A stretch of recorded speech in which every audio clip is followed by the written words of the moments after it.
बड़े भाग्यशाली हैं जो प्रभु श्री हरि की शरण में हो गए। सच्ची मानिए, परम मंगल की नींव रख गई किसी भी कामना से। यही तो हमारे हरि की उदारता है। किसी भी कामना से आप केवल जुड़ जाइए तो आपकी वृत्तियां जुड़ती सच्चिदानंद प्रभु से हैं, इसलिए उसका परिणाम अविनाशी होगा। भले कामना विनाशी है पर परिणाम अविनाशी होगा। तो सब भगवान की शरण इसलिए नहीं हो पाते, कामना के द्वारा उनका ज्ञान अपहृत हो गया है और वो भगवान को भी एक अच्छा मनुष्य भर मानते हैं। हाँ, थोड़ा सा बलशाली, थोड़ा सा बुद्धिमान, ये नहीं जान पाते कि ईश्वरों के ईश्वर हैं। भला कोई बलशाली व्यक्ति ऐसा कैसे कर सकता है? विचार कीजिए, लाखों गायें हैं ब्रजवासियों की, बाबा की ही कई लाख गायें हैं, नंद बाबा की और उपनंद आदि और भी ब्रजवासियों की लाखों की, 1 लाख नहीं लाखों की संख्या में गायें हैं और शास्त्रों की संख्या में सब सखाजन हैं, गोपगण हैं और ब्रज 84 कोश भूमि चिदानंद है। प्राकृतिक भूमि 84 कोश नापेंगे तो उतनी ही होगी और चिदानंद भूमि में एक थोड़ी सी जगह में अरबों गायें इकट्ठा हो सकती हैं। ये चिदानंद भूमि का प्रभाव होता है, ये बुद्धिगत नहीं है। छोटी सी जगह दिखाई दे रही लेकिन अरबों गायें उसमें आ जाएंगी और जगह कम नहीं होगी। अब सब गायें, गोपगण, सखागण जंगल में गाय चरा रहे थे। अचानक बांस के घर्षण से आग लग गई। इतना आग लगी कि चारों तरफ से वायु के प्रवाह से घिर गए। गाय, बछड़े, सखा, गोपगण सब ने प्रभु को पुकारा, क्योंकि सबके आश्रयदाता श्री कृष्ण है। हे कृष्ण, हम इस दावानल से भस्म हो रहे हैं, आप केवल आप ही बचा सकते हो। बड़ी बड़ी लपटें जंगल में और वायु के प्रवाह से चारों ओर से आग दौड़ती आ रही। भगवान ने एक शब्द कहा, तुम सब अपनी आंख मूंद लो। आंख मूंद लिया, बस अपने मुंह में पी गए सारी आग, ऐसे कि पूरी आग मुख में आ गई। ब्राह्मणोष मुखमासीद, जो भगवान के मुख से ब्रह्म रूप वेद प्रकट हुए, ब्रह्म भाव से युक्त ब्रह्म ऋषि प्रकट हुए, वहीं भगवान के मुख से अग्नि का भी प्रादुर्भाव है। मानो भगवान ने अग्नि के प्रादुर्भाव स्थान में स्थापित कर दिया, ऐसे किया मुख में अग्नि आ गई। ये कोई व्यक्ति कर सकता है? भगवान अग्निदेव प्रचंड रूप दावानल के रूप में है और एक क्षण में 9 किशोर अवस्था वाले प्रभु श्री कृष्ण उस अग्नि को पी गए। देखा कि शांत एकदम अग्नि, सब सखागण। एक बार ऐसे और मुंजाटवी में आग लग गई, मूंज के वन में। सबने पुकारा, भगवान ने कहा आंख मूंद लो, घबराओ मत। दूसरे ही क्षण में सबने देखा वंशीवट की छाया में विराजमान है। योग माया अचिंत शक्ति संपन्न है, जो भगवान की एक शक्ति है, ऐसे अनंत शक्तियों से संपन्न भगवान है। काली दह का एक बूंद पानी भी कोई पी ले तो तत्काल मर जाएगा, ऐसा विषैला जल था।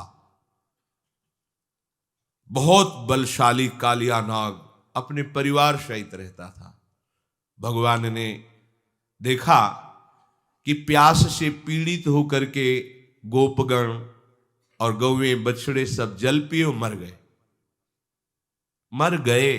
जल का ऐसा प्रभाव विषैला था। इतना वर्णन है कि ऊपर से अगर पक्षी निकल जाए तो मरकर नीचे गिर जाता था। ऐसी विषैली धूम निकलती थी कालीदह से, क्योंकि कालिया नाग बहुत बड़ा विषधारी था।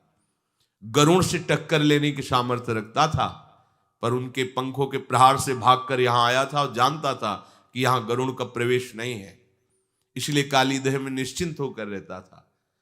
यदि हमारे प्रभु मनुष्य हैं तो जरा देखिए, कूद गए कालीदह में।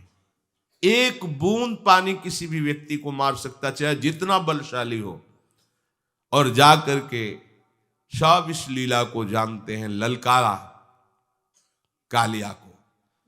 कालिया ने जो ही देखा हमारे वास स्थान पर आकर कोई ऐसे स्वतंत्र जलकेली कर सकता है, हमें ललकार सकता है, नागपाश में बांध लिया। ये नागपाश ऐसा भयानक है कि प्रतिक्षण मृत्यु जनित कष्ट देते हुए उसे मार देता है, हर नस नाड़ी को चूर चूर कर देता है। पर अमित बलशाली भगवान श्री कृष्ण के शरीर में उसी को पीड़ा होने लगी, नागपाश छोड़ करके खड़ा हो गया और विचार करने लगा, आज तक तो कोई ऐसा नहीं जो मेरे नागपाश में बंद कर भी बलशाली बना रहे, लेकिन यहां तो मेरा ही नागपाश मुझे ही कष्ट देने लगा। फटने लगा उसका शरीर जैसे ही भगवान को जकड़ने की कोशिश की। भगवान उसके फणों पर ऐसे हाथ रखकर छलांग मारी और ऊपर उसके सिर पर जाकर के नृत्य करने लगे। देवता गंधर्व जो संगीत विशारद जन है सुंदर संगीत बजाने लगे, नटवर नागर उनके फणों पर नृत्य कर रहे। जो फण नहीं झुकाता रौंद देते अमित बलशाली श्री कृष्ण। अब विष की जगह खून निकलने लगा, प्राण व्याकुल हो गए। तब उसने हृदय से भगवान हरि को पुकारा, कालिया ने। अब ये नहीं जानता कि अमित बलशाली श्री हरि ही उसके फणों को कुचल रहे हैं। नागपत्नियों ने प्रार्थना की, भगवान नीचे उतर कर आए और कहा, यहां से जाओ रमणक द्वीप, अब मेरे चरण चिन्हों से युक्त हो गया है तुम्हारा शरीर, अब गरुण तुम्हें बिल्कुल विक्षेप नहीं पहुंचाएंगे, सुखपूर्वक रहो, पर ब्रज की सीमा के अंतर्गत नहीं। ये हमारे भोरे भारे ब्रजवासी जनों को किसी भी तरह का कष्ट हो ये मुझे बर्दाश्त नहीं। परिवार सहित छोड़कर, ये मनुष्य है। छठी का दिन है, अभी 6 दिन के लालजू हैं। भयानक बलशाली देवता भी कांपते हैं, जिससे ऐसी पूतना हलाहल विष लगा करके कंस से वादा करके कि एक नंदन क्या पूरे ब्रजवासियों के 10 दिन के बालकों को मार के अभी आती हूं। भगवान ने पहले ही विचार कर रखा था कि अगर ये अन्य जनों के पास जाएगी तो हमारे सखाओं को हानि पहुंचाएगी। सीधे आकर्षण किया, उसका विचार बदला कि पहले ब्रज के मुखिया नंद बाबा के घर से ही शुरू करते हैं। ऐसा सुंदर रूप बनाया कि लक्ष्मी भी मोहित हो जाए। यशोदा मैया रोहिणी जी ने देखा कि लगता है साक्षात सौंदर्य समुद्र लक्ष्मी जी आ रही हैं, क्योंकि हमारे घर लालजू पधारे हैं, तो बड़ी कृपा हुई, ये आशीर्वाद। कोई कुछ उसको टोका नहीं, इतना सुंदर रूप बनाया। और सीधे इशारे से पूछा, कहां है लालजू? इशारा कर दिया। लालजू ने आंख मूंद ली। आज छठी का दिन है और हमें जहर पिलाने आ रही है। आंख मूंद ली प्रभु ने कि हमारी दृष्टि पड़ने पर कोई कुभाव वाला रह जाए ऐसा तो नहीं, इसलिए दृष्टि को रोक लिया कि तू अपने भाव पूर्ण कर ले। आइए, प्रभु को गोद में उठाया और अपने भयानक हलाहल विष लगे हुए स्तनों को प्रभु के मुख में दे दिया। करुणा समुद्र है प्रभु, देखो आई है मारने। प्रभु के छोटे छोटे श्री चरण उसके वक्षा स्थल पे हैं, कर कमल से उसका वक्षोज पकड़े हुए हैं और मुख से दुग्ध पान कर रहे हैं। थोड़ी ही देर में आवेश में आए प्रभु और दुग्ध के साथ प्राण पीने लगे। अब तो वो सुंदर रूप छोड़कर भयानक रूप धारण करके चीखती, अरे छोड़ दे छोड़ दे, भागी। 6 कोस के वृक्षों को तोड़ती हुई भयानक पूतना मृत्यु को प्राप्त हुई। भगवान ने उसकी जीवात्मा को अपने धाम भेजा। ये मनुष्य है प्रभु, जो लोग इनको समझते हैं कि ये तो कृष्ण मनुष्य है, ये मनुष्य है। जिस समय देवराज इंद्र ने देखा अपनी पूजा को भंग ब्रजवासियों ने कर दिया, एक कृष्ण के कहने पर, और एक पहाड़ की पूजा कराई गिरिराज जी की। अब मैं इनको दंड दूंगा ब्रजवासियों को। ये पता होना चाहिए कि जो भगवद आश्रित है उसे केवल भगवान ही दंड विधान कर सकते हैं। अगर दूसरा कोई दंड विधान की सोचे तो वो दंड का अधिकारी हो जाता है। भगवत दास को केवल भगवान ही सुधारने के लिए ऐसा विधान रच सकते हैं। त्रिभुवन में किसी की ताकत नहीं कि जो हरि आश्रित हो उसके ऊपर अपना दंड विधान लागू कर दे। कोई भी हो। यमराज थर थर कांपते हैं, अपने दूतों से कहा है जिनके गले में कंठी हो, मस्तक पर तिलक हो, मुख में कृष्ण नाम हो, भूल कर मत जाना, नहीं हमको दंड मिलेगा, क्योंकि ईश्वरों के ईश्वर भगवान श्री हरि है। ठाकुर जी के चरणारविंद का थोड़ा भी आश्रय हृदय में रख ले, थोड़ा भी आश्रय, सारी की सारी भयवृत्तियां, सारी की सारी चिंता नष्ट हो जाती है। हम लोग समझ ही नहीं पा रहे, श्री कृष्ण को एक साधारण मनुष्य समझ रहे हैं। देवराज इंद्र ने आदेश कर दिया, प्रलयकालीन मेघों को वर्षा के द्वारा पूरे ब्रज का नाश कर दो, मूसलाधार वर्षा। सब ब्रजवासी जन, हे कृष्ण अब तो आप ही रक्षा कर सकते हो। 21 किलोमीटर के गिरिराज महाराज खेल खेल में ऐसे उठा लिया, ऐसे 7 दिन 7 रात्रि तक ऐसे संपूर्ण ब्रजवासियों को सुखपूर्वक अपने दर्शन से ऐसा अमृत बरसा रहे थे। न किसी को भूख लगी, न किसी को प्यास लगा, न किसी को किसी भी तरह की अन्य क्रियाएं करने की सोच, लघु शंख, किसी को कुछ। सब मंत्र मुग्ध श्री कृष्ण रूप में खोए हुए हैं, मानो सब समाधि भाव को प्राप्त है। और आश्चर्य, चारों तरफ श्री कृष्ण को सब ब्रजवासी जन घेरे हुए हैं और सबके सन्मुख प्रभु हैं।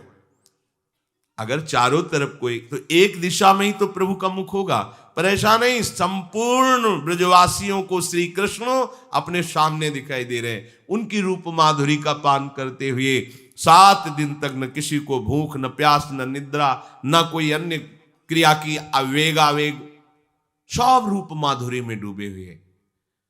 ऊपर से वर्षा, एक बूंद पानी गिरिराज जी के नीचे नहीं गया। हार गया देवराज इंद्र आकर चरणों में। ये मनुष्य है श्री कृष्ण, विचार करो। बड़े बड़े ऋषि मुनियों ने तपस्या करके भगवान को अपने प्रीतम रूप में चाहा, वेद की ऋचाएं प्रीतम रूप से भजी, वही आके गोपियां बनी और उन्हीं गोपियों को गलवैया देकर प्रभु बन विहार रास विहार। ये श्री कृष्ण मनुष्य है, इनकी मनुष्यकृत लीला है। बस ये जो बुद्धि माया के द्वारा अपहृत हो गई है, इसीलिए प्रभु श्री कृष्ण की इन महामहिम लीलाओं को सुनने के बाद, पढ़ने के बाद भी ये बात समझ में नहीं आती।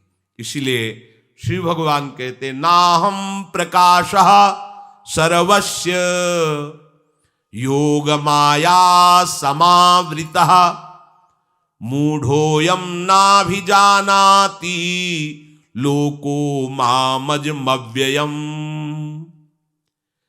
ये जो मूढ़ लोग हैं, मूढ़ कौन है? जो असत भोगों में सुख बुद्धि करके फंस गया है, वही मूढ़ है, मूढ़ात्मा। मूढ़ता यही है कि श्री हरि भक्ति रूपी सुरसरी धारा का त्याग करके क्षुद्र भोग ओष कण से हम प्यास बुझाना चाहते, यही मूढ़ता है। श्री हरि सबके समुद्र हैं, ऐश्वर्य के भी हैं, वैभव के भी, माया के भी, ज्ञान के भी, प्रेम के भी, जो चाहिए इनको छोड़कर अन्य आश्रय, ये मूढ़ता है। प्रभु कह रहे हैं ये जो मूढ़ मनुष्य समुदाय है, मूढ़ोयम नाभिजानाति, ये लोग मेरा परिचय नहीं जानते। बड़े भाग्य हैं जिनको भगवत चर्चा सुनने को मिलती, भगवत चर्चा करने को मिलती है, भगवान नाम जपने का अवसर मिलता, ये बहुत बड़े भाग्य है। बिना कृपा के संभव